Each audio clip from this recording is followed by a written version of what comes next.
طبعا دلوقتي ده كان 4 فجرا الأحداث دي، وكان مع مشرق الشمس. احنا بنتابع مع بعض الأحداث. المفروض دلوقتي الشريط ده جاي لنا من الشؤون المعنوية من القوات المسلحة المصرية الباسلة. طبعا هو الشريط بيوضح الأحداث، وإحنا بنترك الحديث أيضا للصورة، لأن دائما الصورة هي بتكون لا تكذب. لا تكذب حقيقي فعلا يا محمد. وبنتابع مع بعض الفيديو. معنا مكالمة يا محمد؟ لسه بيرتبوها في الكنترول. طبعا مسألة التراشق دي هي يعني مسألة أيضا يعني في كذا يوم دلوقتي، وفي تحذيرات بتيجي من القوات المسلحة المصرية بشأن مسألة بيانات عديدة سمعناها بشأن التحذير من الاقتراب من المنشآت العسكرية. قلنا برضو في وسائل الإعلام يا جماعة ما حدش يقترب من المنشآت العسكرية. اللي هيقترب من المنشآت العسكرية أو يهدد أمنها فهو بيهدد حياته هو شخصيا وبيعرضها للخطر. يعني كان في تحذيرات مسبقة. مسألة حساسية الموقف بتجعلنا برضو احنا بنعتمد على الصورة، وبنعتمد برضو على ثقتنا في قواتنا المسلحة وفي تصريحاتها عشان نحط ايدنا على الحقيقة كما هي بالضبط. احنا زي ما احنا شايفين دلوقتي مجموعة من المتظاهرين على ما يبدو ان هم معاهم أسلحة في حقائب وما إلى ذلك. هو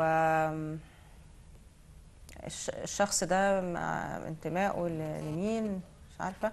طبعا دول أفراد من القوات المسلحة المصرية.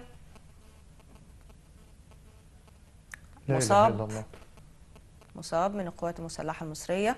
طبعا احنا عارفين ان الاحداث دي قتل فيها ضابط من القوات المسلحه المصريه، نحسبه شهيد ونحسب يعني الجميع شهداء ان شاء الله.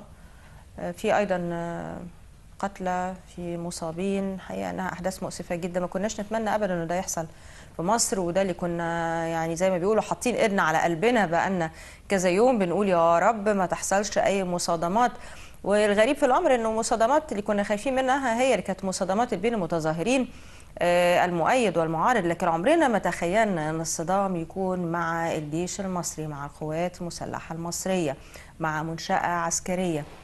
الصدام قد يكون وارد بين ناس في تناقض بينهم في وجهات النظر،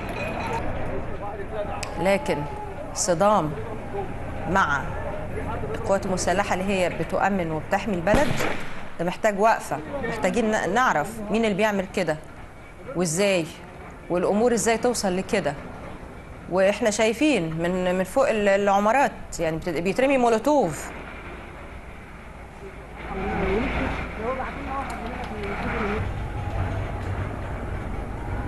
ده ايه اللي بيترمي من فوق كمان تاني؟ حرائق نشبت. حقيقة ان الصورة برضو محتاجة يعني بعض التوضيح، او محتاجة يمكن حد ايضا من الشؤون المعنوية يعني يعلق عليها عشان يفهمنا ايه اللي بيحصل، لان دي تبدو انها منازل. يعني ايه احتلوا بيوت هناك ودلوقتي بيقولوا لي في السماعه، وايه اللي بيترمي من فوق ده؟ يعني دي حاجات زي اجزاء من حمامات.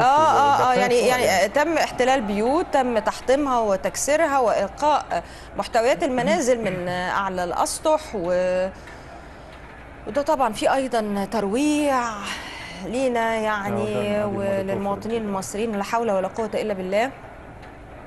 ربنا يأمن البلد دي ويسلمها يا رب، ويعني ويبعد عننا جميعا كل مكروه. احنا داخلين على ايام مفترجه يا جماعه، ايام يعني لا دين بيقول كده، ولا اخلاق بتقول كده، ولا اي حاجه، ولا انسانيه بتقول كده، ولا اي حاجه. طبعا على فكره جنب كاوتش وهيولعوا فيه جنب كاوتش وهيولعوا فيه. حصل تصعيد.